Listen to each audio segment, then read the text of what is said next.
Halo teman-teman semua, pada kesempatan kali ini aku mau ajak teman-teman semua untuk belajar tentang pelaku-pelaku ekonomi dalam kegiatan ekonomi. Selamat belajar ya teman-teman.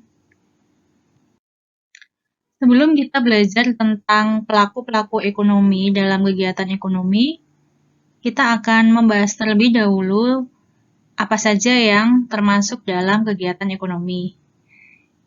Namun sebelum itu, pernah nggak sih teman-teman ketika mengkonsumsi barang maupun jasa, misalnya teman-teman beli baju, teman-teman jajan, kemudian ketika pakai skincare, kadang berpikir nggak ya, dari mana teman-teman bisa dapat barang-barang itu, kemudian siapa ya yang bikin barang itu, kemudian bagaimana barang-barang tersebut bisa sampai ke teman-teman semua.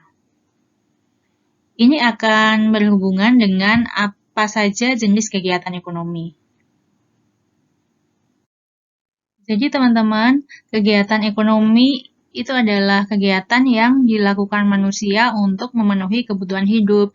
Jadi segala sesuatu yang kita lakukan yang tujuannya adalah untuk memenuhi kebutuhan hidup kita. Jadi teman-teman, tadi kan kegiatan ekonomi itu kegiatan yang kita lakukan dengan tujuan memenuhi kebutuhan kita. Nah, kegiatan ekonomi itu ada 3, teman-teman. Ada produksi, ada distribusi, dan ada konsumsi.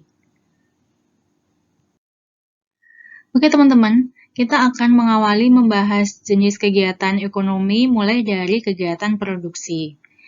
Pengertian dari kegiatan produksi itu sendiri merupakan suatu kegiatan untuk menambah kegunaan suatu benda atau menciptakan suatu benda yang baru. Jadi, kegiatan produksi itu adalah kegiatan menambah nilai guna suatu barang, sehingga bisa memiliki nilai guna yang bertambah atau manfaat yang lebih lagi ketika dilakukan kegiatan produksi. Di sini ada disajikan contoh kegiatan produksi yang dilakukan oleh perusahaan es krim. Jadi, es krim kan bahan bakunya dari susu, kemudian ada gula, tepung, kemudian coklat bubuk, dan sebagainya. Nah, untuk bisa menambah nilai guna dari bahan-bahan tersebut yang tadi disebutkan, itu melalui kegiatan produksi, teman-teman. Jadi, dilakukan kegiatan produksi untuk menambah nilai guna suatu barang. Jadi, barang-barang tadi itu akan menambah nilai gunanya ketika sudah menjadi es krim. Begitu. Semoga bisa diterima ya sama teman-teman. Setelah kita belajar mengenai apa itu kegiatan produksi, kita akan membahas mengenai faktor-faktor apa saja yang dibutuhkan dalam kegiatan produksi. Jadi faktor produksi itu juga dikatakan sebagai faktor input ya teman-teman. Kenapa sih kok dikatakan faktor input? Jadi kata input itu sendiri artinya adalah masukan. Jadi maksudnya itu faktor-faktor apa saja yang dimasukkan ke dalam proses produksi untuk dapat menghasilkan output produksi tersebut berupa alat pemuas kebutuhan manusia yang berupa barang dan atau jasa. Keempat faktor input atau faktor produksi tersebut antara lain ada sumber daya alam, tenaga kerja, modal, dan keahlian. Sumber daya alam dan tenaga kerja dikatakan faktor produksi asli dan modal dan skill dikatakan sebagai faktor produksi turunan. Faktor produksi turunan ini harapannya masih bisa dikembangkan lagi, masih bisa ditambah lagi.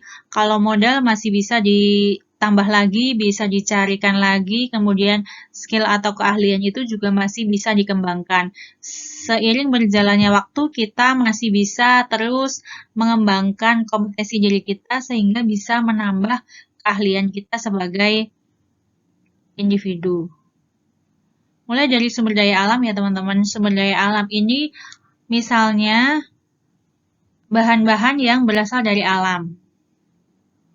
Misalnya untuk membuat makanan, yang bahannya dari alam. Misalnya mau buat sayur, masak sayur kan dari alam gitu. Kemudian kalau misalnya mau buat meja, kursi dari kayu bahannya gitu.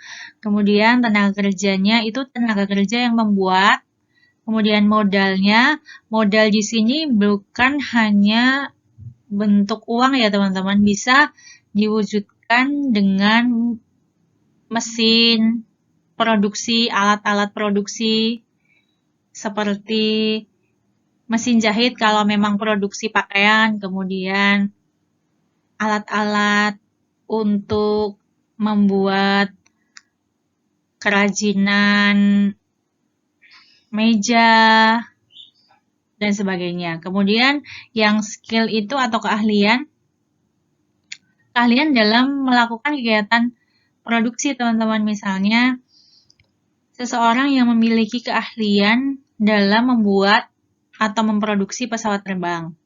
Kemudian misalnya keahlian atau skill seseorang dalam membuat kue. Keahlian seseorang dalam menjahit baju yang bagus. Seperti itu. Itu maksudnya keempat faktor produksi ini dibutuhkan oleh semua perusahaan, baik itu perusahaan besar, kecil, menengah, untuk bisa melakukan kegiatan produksi, teman-teman. Jadi, keempat faktor produksi ini akan dikombinasikan oleh para produsen untuk bisa melakukan proses produksi sehingga menghasilkan output yang berupa alat pemuas kebutuhan manusia, yang berupa barang dan jasa tadi. Baik, lanjut ya teman-teman. Di sini diberikan contoh mengenai kegiatan produksi, kegiatan proses produksi dari suatu produsen. Jadi kegiatan produksi itu ada kegiatan input, proses, dan output. Apa saja yang ada di input, di bagian input? Jadi tadi di bagian input itu berisi kombinasi keempat faktor-faktor produksi atau faktor input. Keempatnya dikombinasikan.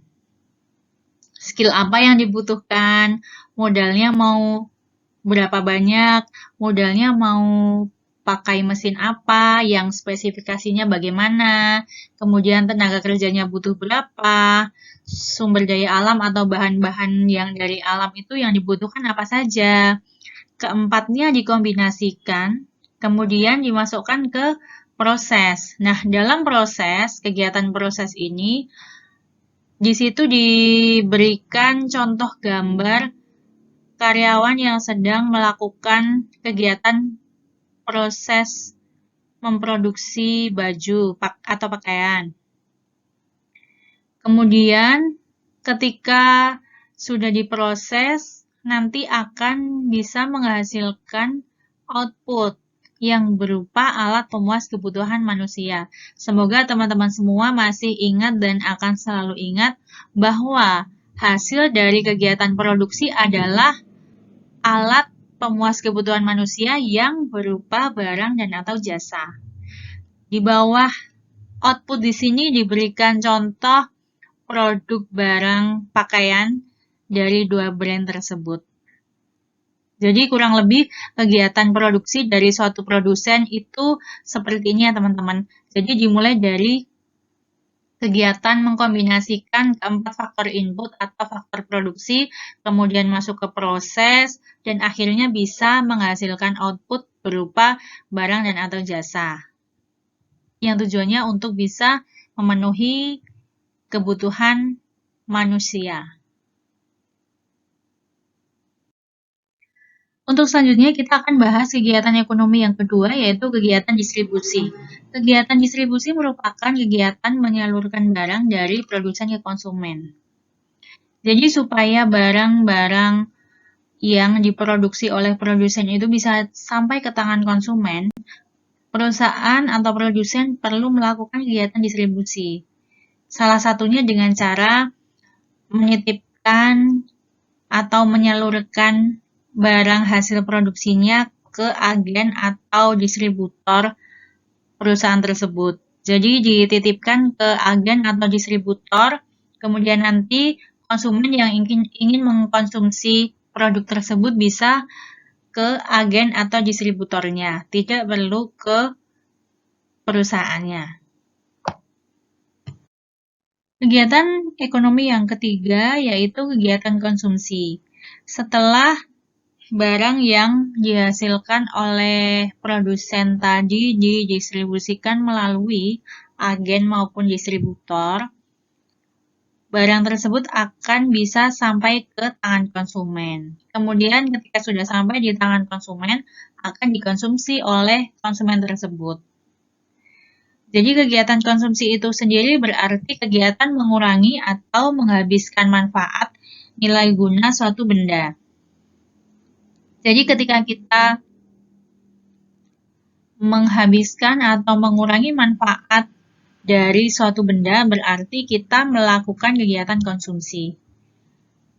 Pada gambar tersebut dicontohkan seseorang yang sedang melakukan kegiatan konsumsi, yaitu mengurangi manfaat atau nilai guna dari es krim itu sendiri. Setelah teman-teman memahami apa saja jenis kegiatan ekonomi, teman-teman akan belajar tentang pelaku-pelaku ekonomi dalam kegiatan ekonomi yang sudah kita bahas sebelumnya.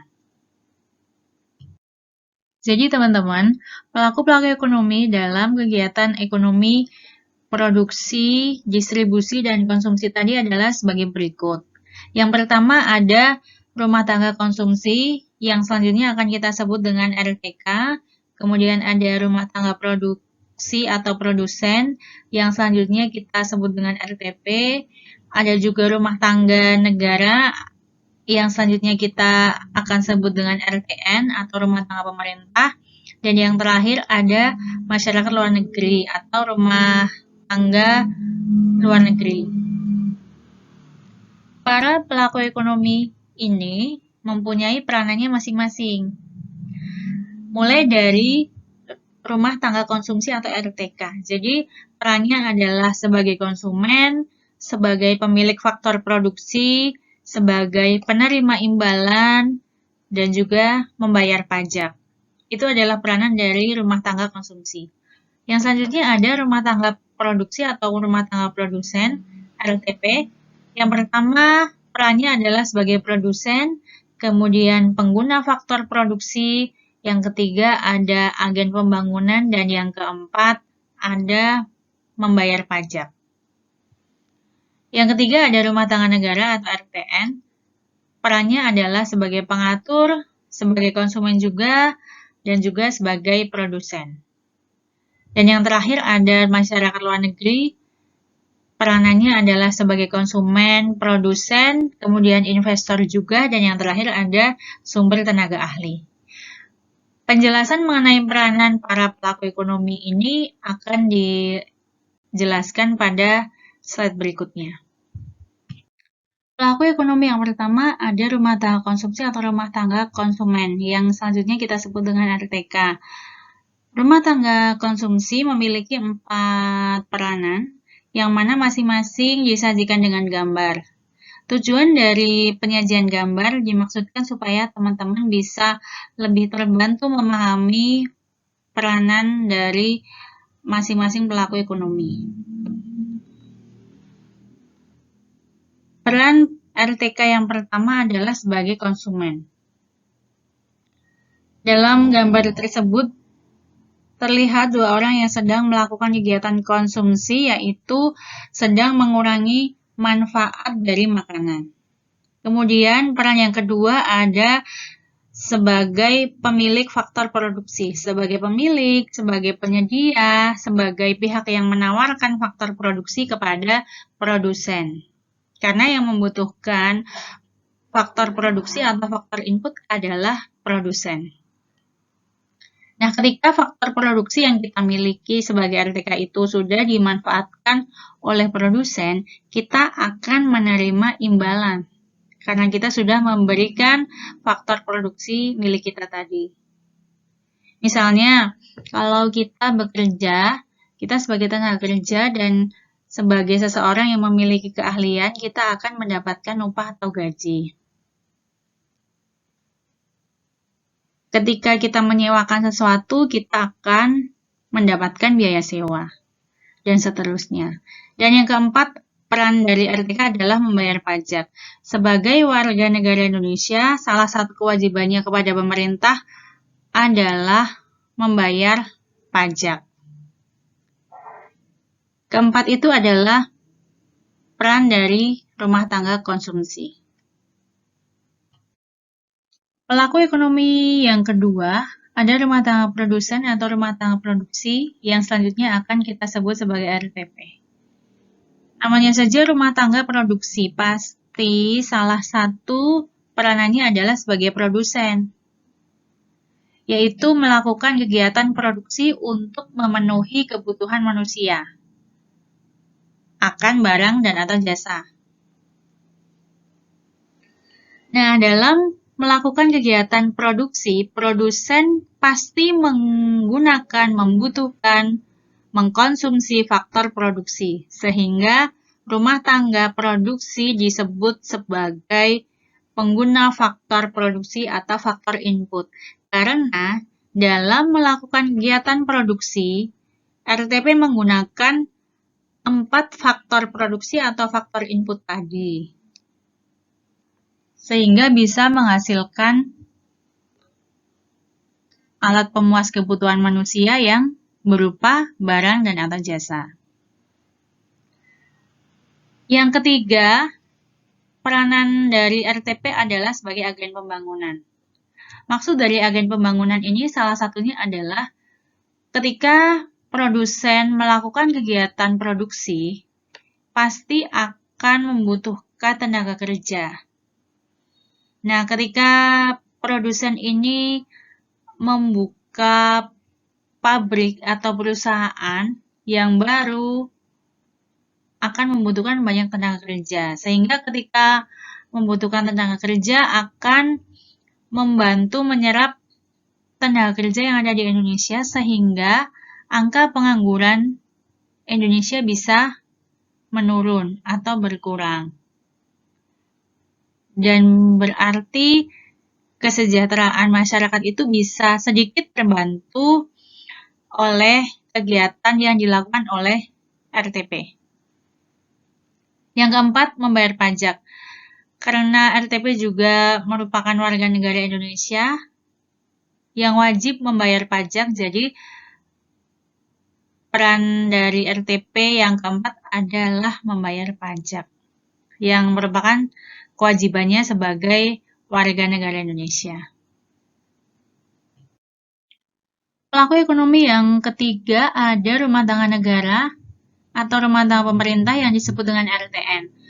Rumah tangga negara peranannya ada 3 ya teman-teman, ada sebagai pengatur, sebagai produsen, dan sebagai konsumen. Yang pertama sebagai pengatur. Namanya saja pengatur, berarti pemerintah berperan sebagai pihak yang mengatur segala sesuatu yang ada di Indonesia. Pemerintahlah yang membuat kebijakan-kebijakan di berbagai bidang. Salah satunya adalah bidang ekonomi. Misalnya, pemerintahlah yang menentukan barang apa saja yang harus impor, barang apa saja yang bisa diekspor ke luar negeri. Kemudian mengatur mengenai bagaimana mekanisme harga, bagaimana mekanisme pasar, seperti itu. Kemudian yang kedua sebagai produsen. Jadi teman-teman, pemerintah itu juga melakukan kegiatan produksi. Jadi pemerintah juga sebagai produsen. Di gambar tersebut dicontohkan pemerintah menghasilkan alat pemuas kebutuhan, barang maupun jasa. Jadi ada dicontohkan seperti PT KAI, kemudian PLN, kemudian ada Pos Indonesia dan juga sekolah. Sekolah-sekolah negeri yang memang disediakan pemerintah untuk dapat dikonsumsi oleh masyarakat. Kemudian selain sebagai produsen, rumah tangga pemerintah ini juga sebagai konsumen, teman-teman. Namanya konsumen adalah mengkonsumsi, mengurangi nilai guna suatu barang. Jadi, pemerintah itu juga melakukan konsumsi seperti ketika melakukan kegiatan misalnya sosialisasi atau rapat kerja atau yang lainnya, pemerintah juga melakukan kegiatan konsumsi, misalnya pengadaan rapatnya itu di hotel, berarti kan pemerintah melakukan kegiatan konsumsi, mengurangi nilai manfaat. Kemudian ketika pemerintah melakukan konsumsi dalam membeli seragam untuk semua pegawainya, melakukan kegiatan konsumsi membeli makan untuk kegiatan kantor, dan sebagainya. Itulah peran dari rumah tangga pemerintah. Yang terakhir ada rumah tangga luar negeri ya teman-teman. Jadi masyarakat luar negeri itu juga melakukan kegiatan produksi, melakukan kegiatan konsumsi juga. Jadi sebagai produsen, rumah tangga luar negeri itu juga menghasilkan produk-produk yang dipasarkan ke luar negeri. Jadi kita sebagai masyarakat Indonesia bisa mengkonsumsi barang-barang yang diproduksi oleh masyarakat luar negeri. Misalnya, teman-teman menginginkan atau menghendaki album BTS. Kemudian teman-teman mengoleksi semua album BTS tersebut yang teman-teman pesan, teman-teman beli langsung dari negara yang memproduksi. Sehingga rumah tangga luar negeri sebagai produsen. Itu salah satu contohnya. Kemudian rumah tangga luar negeri sebagai konsumen. Jadi kita sebagai masyarakat Indonesia bisa sebagai produsen kan. Kemudian produk-produk yang kita hasilkan bisa kita ekspor ke luar negeri, kemudian dikonsumsi oleh masyarakat luar negeri, seperti misalnya batik yang kita ekspor, kemudian hasil kerajinan, meja, kursi, tas, aksesoris yang dipasarkan ke luar negeri. Jadi masyarakat luar negeri di sini perannya adalah sebagai konsumen. Kemudian yang ketiga ada investor. Masyarakat luar negeri bisa berperan sebagai investor dalam proyek-proyek yang dilakukan oleh Indonesia. Menginvestasikan sejumlah uang yang dimiliki ke Indonesia. Kemudian yang terakhir ada sumber tenaga ahli. Jadi teman-teman, beberapa produsen atau beberapa perusahaan yang di Indonesia itu banyak juga yang mendatangkan tenaga kerja asing yang membutuhkan keahlian dari tenaga kerja asing, sehingga didatangkan tenaga ahli dari luar negeri. Begitu juga dengan Indonesia. Indonesia juga memiliki beberapa tenaga ahli yang dibutuhkan oleh luar negeri. Jadi kita bisa saling tukar tenaga ahli, saling membantu satu sama lain. Itu adalah peranan dari rumah tangga luar negeri. Setelah kita belajar mengenai jenis kegiatan ekonomi, kemudian peranan dari masing-masing pelaku ekonomi, kita akan belajar mengenai hubungan antar pelaku ekonomi. Jadi hubungan antar pelaku ekonomi ini ada 3. Ada kegiatan ekonomi 2 sektor, 3 sektor, dan 4 sektor. Hubungan antar pelaku ekonomi ini, ketiga hubungan ini akan kita bahas pada materi selanjutnya. Baiklah teman-teman, setelah kita belajar bersama mengenai kegiatan ekonomi, kemudian pelaku ekonomi beserta peranannya, sekarang teman-teman coba amati gambar yang ada tersebut. Kemudian setelah teman-teman belajar materi tadi, silahkan teman-teman jawab pertanyaan yang ada di bawah gambar ini ya. Baiklah teman-teman, kita sudah selesai belajar tentang kegiatan ekonomi, kemudian pelaku ekonomi beserta peranannya. Dan teman-teman jangan lupa untuk menjawab pertanyaan kuis di slide sebelumnya. Semoga teman-teman semua bisa memahami materi kita. Dan sampai jumpa di materi berikutnya. Terima kasih.